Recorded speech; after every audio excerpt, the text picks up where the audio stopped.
Welcome back to the EPS Podcast Summer Shorts. This is the fourth installment of conversations recorded at the 2022 Makers Fest at the Children's Museum of New Hampshire in Dover. I was very happy to speak with Nathan Gray of Plastic Recycled and Caitlin of UNH Cooperative Extension 4-H. Please stay tuned after the second conversation for some exciting news. See you then.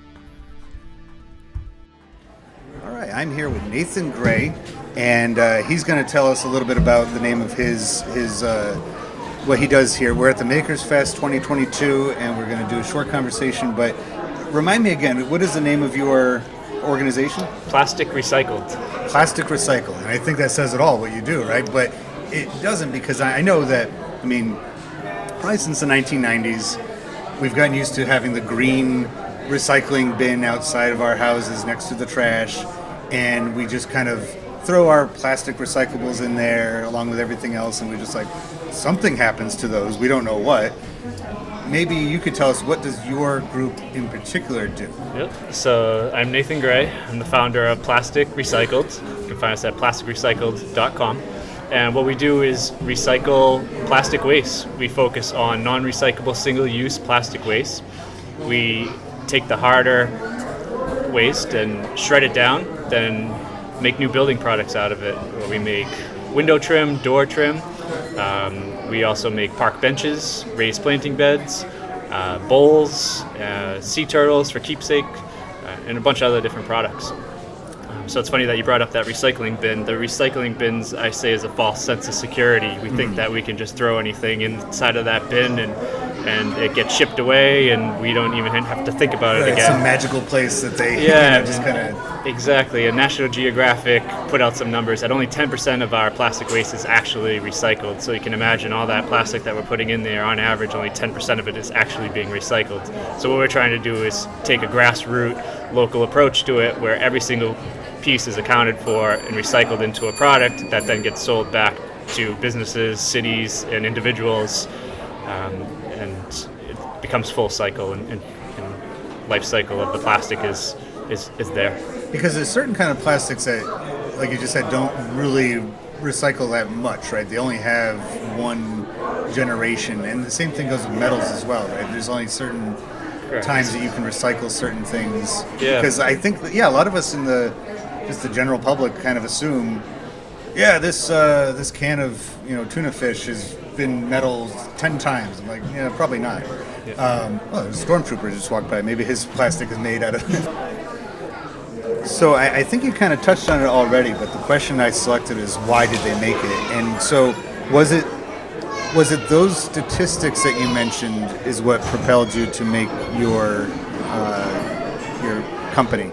Yep. So I've been in construction, had a construction company for quite some time, and I noticed all of the material being dumped in on large quantities. Every job I went to, there was dumpsters filled with all this plastic waste and other waste, and it really started making me think about different types of recycling processes, and I started doing some research and realized that, started coming up with these statistics that a lot of our plastic isn't even recycled. So I wanted to take it, I took it to heart and started a process in my garage, and it's grown from there. It's really seeing all the plastic waste and seeing it in the environment, seeing it in our landfills, and the community's desire for a solution for it has really driven me to build this business. Yeah, there's been a few times I've sat on a park bench and it says this is made from recycled material, and I'm like, oh, that's really great, because it's such a useful thing. It's not like, because even sometimes, like when you see like a tote bag or something like that, it's made out of. I have probably about 20,000 tote bags in my house that are they're in the same department as a plastic bag. They're just kind of taking up space, and I don't use them. But something like a park bench is very usable and desired. It really matches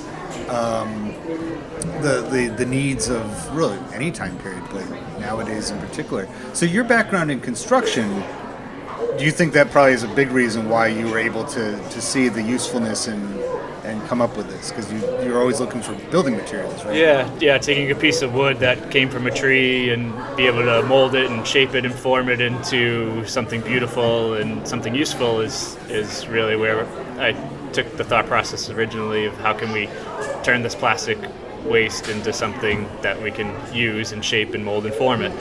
So that's what we've done.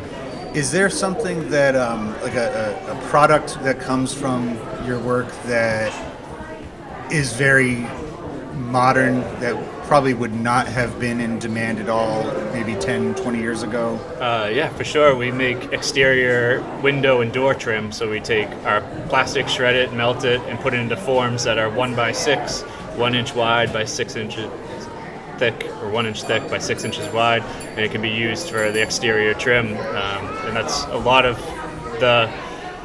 people are switching over to this longer durable, longer lasting product anyway. So to be able to not use virgin plastic on the entire house, that hundreds and hundreds, maybe even thousands of pounds of it, we can make it out of recycled plastic and properly steward that single-use plastic waste on our houses that are going to last for 100 years or so. Yeah, and it's probably a lot more easier to insulate that way too. I can only imagine that people are always looking for ways to make their house more energy efficient for the same reasons as what prompted you to make this. So yeah, there's no insects and no holes or anything to that nature with the plastic. Would you?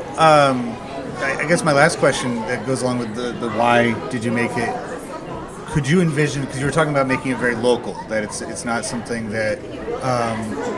Do you envision a time when people would collect these specific kind of plastics as broadly as we collect all the other things? Like if you were to go throw away your, whatever you just ate or drank at a restaurant, that they would have a bucket specifically for this? Yep. Yeah, we have 10 different locations where you can drop off this plastic waste, one of them being right here at the Children's Museum in Dover. You can bring your plastic caps of all sizes, sorts, and colors and drop them right off inside of the collection bin and come see the bench that we created for them as well. It's a really colorful bench right there in the front. And we also have 9 other locations throughout New Hampshire and Massachusetts. Different cities and towns have signed up for our program. I just spoke to someone recently from Dover, so we hope to bring our collection bin to the city of Dover. And we're currently in Newburyport, Marblehead, Lynn, Barrington, at the Barrington Library. So there's all sorts of places locally that you can drop off your plastic that you use and don't want to put into a landfill and keep it out of the environment. Well, we hope that that's something that becomes more and more normal for us to see. So where can people find you online anywhere? Yeah, it's plasticrecycled.com. You can find us there. You can search for myself, Nathan Gray with plastic, or Nathan Gray on CBS. We just recently had an interview there, and our Instagram is Plastic Recycled US. You can find us there as well. Well, thank you so much for stopping by the EPS podcast table today, and let's keep on making, right? All right, thank you. Thank you.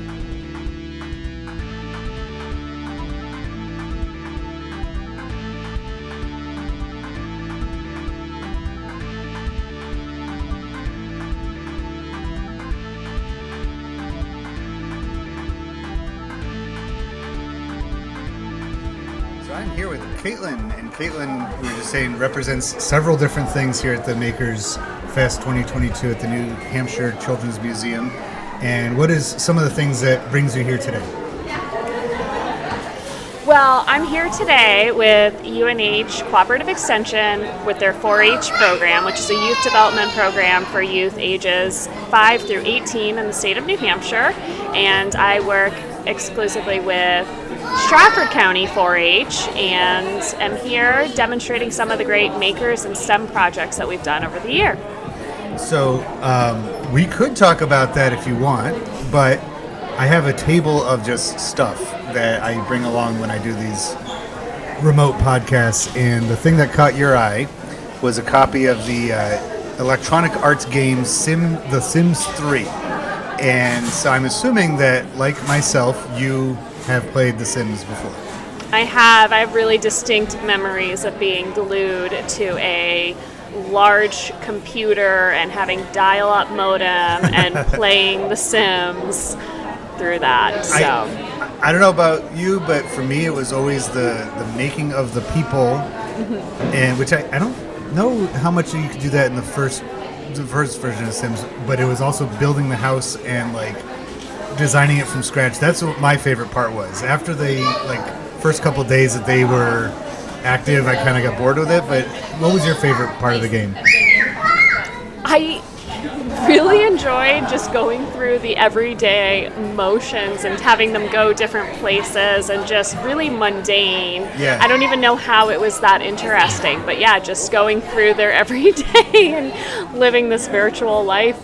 You know the comedian Drew Carey, in the Drew Yes, Carey show? yes. I mean, not only did they do a full episode as The Sims of his sitcom, but he once said, he's like, I spend more time running these people's lives than my own. You know? And so the question that I pulled from my bank of questions is, who is the intended audience or user of The Sims? So considering when it came out, When did this version this come out? one, Sims 3, I think this says 2009. And I know that I think the very first Sims, which was an offshoot of like Sim City and stuff, came in the late 90s, early 2000s. So that was like that era. Yeah. What would you say what age level do you think was most sought after to play The Sims? Well, I started playing it as a kid, but then as the game evolved, it definitely became more geared towards older. Yeah. Like young. Like teens, young adults. Yeah. There was, I think, a switch that happened somewhere along the line there. One of the things that I can think of that it's kind of telling, because I think you're absolutely right about that. I think that it was designed for teenagers and people in their 20s. And as we're talking, actually, there's my wife had set up some of her one-story houses, and one of them is the Friends. So Monica so cool. and Rachel's apartment is one of those things featured, and that not only did I think I actually made the Friends on The Sims one time. And tried to design their apartment as best I could. That, like I said, that was my favorite part of it. But it was kind of like that TV show. It was kind of like the fantasy component for people in that age group. They're like, if I had my own place, which if you're 18, 19, 20 years old, you might, but it's definitely not going to be as nicely decorated as... Not a reality yet, yeah. The Sims. Mm-hmm. And the way that you get a job on The Sims... You just like open up the newspaper and I'll take that one. Like you can just like pick your own job. That's something else that's like totally, not at all. One of my son's teachers just walked by. So, not at all in the cards for people in that age group, but especially in the early 2000s, because that's also when that recession hit. And so did you ever use the cheat code to get as many simoleons as you could? I don't think I ever got to that level. I think it was a very introductory level Sims player. I mean, I never went very far. I knew there was like all these features you could use. Like I said, I just like to create the people, and then, after a while I'd get kind of tired of them and move on. But I remember getting the cheat code because it was frustrating when you would have like, I got to work like this job and make no money, and then the person, trying to balance their whole life out and stuff, got frustrating. But I'm like, if I just take care of the financial part, without any trouble at all, then the rest will fall into place.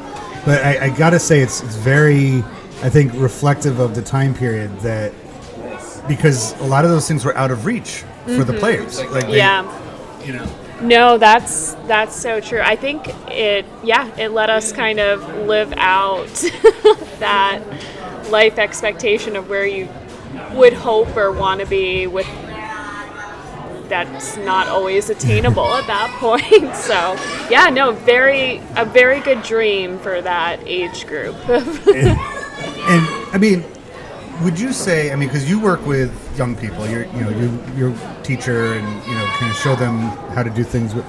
Do you think The Sims could potentially be used as a teaching tool for young people? Because like when I teach high school age, we always say like economics should be taught when they're just about to leave school, like 12th grade, so that they, when they're out on their own, know how to manage their money better than like a 15-year-old might even care to do.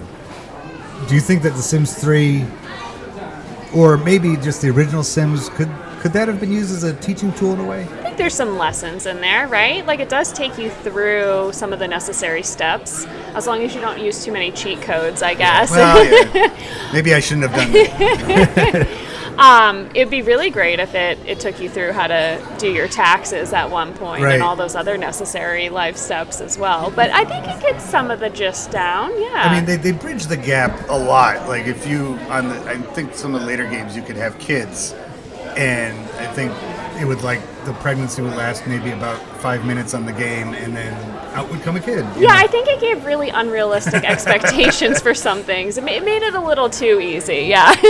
But just the general how to balance everything, because that was always the toughest part of the game, was like if you focused entirely on building your skills to get a promotion at your job, then inevitably you would lose out on friends, and then your social, bar would start to drop. And I can tell you that one of the effects this game had is that I started to, because they have like the little green diamond above people's heads to show their mood. Iconic. And I would always kind of, I don't know if you did this, like imagine what color mine would be if I had a particularly stressful week or something like that. Like it's probably all red and drained out, Honestly, well, thinking about it like that, maybe the best lesson that Sims does, maybe not the real nitty-gritty and how everything actually works in life, but a good tool for, doing self-check-in and balance, and just helping you find some ways to be self-reflective and check in with yourself and do a body scan or emotion scan like that. Like Sims kind of covers it. Gives you a good visual of how to do that you could actually bring into your real life. Right. Yeah. And considering the audience that we just said was their target and was very popular with, I imagine that probably does carry over after they're done playing The Sims 11 years ago. Yeah. Maybe, there is some cues that I can take from that. Or maybe we should just, in the dorm rooms freshman year for UNH students, just put a copy of The Sims and be like, there you go, that's all you need. Yeah, seriously, it's not a bad thing. If anything, it's probably one of the, looking at it now, back then I feel like we didn't look at it with those eyes. It seems like not really this very constructive piece of technology. It seemed like you could just waste hours on it and it wasn't that good. But now, especially where we've come with technology and things, it's actually would be one of the more productive technology tools or games that we have. So, yeah. Because I know they had lots of expansion packs. Like you could do, they did one with pets after a while. I think this one you could have them join bands and go into outer space. And it was like really elaborate, mainly fantasy entertainment type stuff, but the core of it, I suppose, definitely has some lasting value, and there's a bit more control over it versus just being online. Yeah. And because plenty of people live vicariously through even like their own second life online, whereas this is you're a bit more control over it. Well, while this might have given a false sense of reality, it's definitely much more grounded than, say, the Instagrams and the other ways that people... It was. So thank you so much for stopping over. Thank you. This was so fun. I'm glad you had fun. Yeah. And I know that you said you wear many hats at UNH and lots of things, but what would you say is like your biggest... What area do you work in the most that you can potentially promote right now? I work with 4-H the most, which, like I was saying, is our youth development program through Cooperative Extension at UNH for ages 5 through 18. We're all over the state. I work specifically with the Stratford County youth, and we cover the 4-H's, stand for Head, Heart, Hands, and Health, and we cover everything from animal science and horticulture to STEM and Really, the whole thing. yeah. So all 4-H. I'm just But thank you so much for coming by Yeah. and visiting with the EPS podcast today. oh, thank you. I hope you have a great rest of the Makers Fest. I hope you enjoyed listening to this podcast almost as much as I enjoyed making it. Please keep up with the EPS podcast on all social media outlets, particularly Instagram, and consider supporting the show using patreon.com/EPS podcast. Now for the exciting news. The EPS podcast is taking it to the streets, or a museum, festival, library, craft brewery, or other businesses, particularly in the greater Seacoast area of New Hampshire and Maine. Think of it as the karaoke of podcasting, where the show comes to you, complete with pop culture artifacts and conversation starters. Impromptu, on-the-spot interviews and conversations are this show's specialty, and it will entertain, educate, and encourage your customers, patrons, and audience like little else. Don't worry, there'll be plenty of full-length shows again for Season 2, but the EPS Podcast Live is one of a kind and should not be missed. Find out more at the epspodcast.club.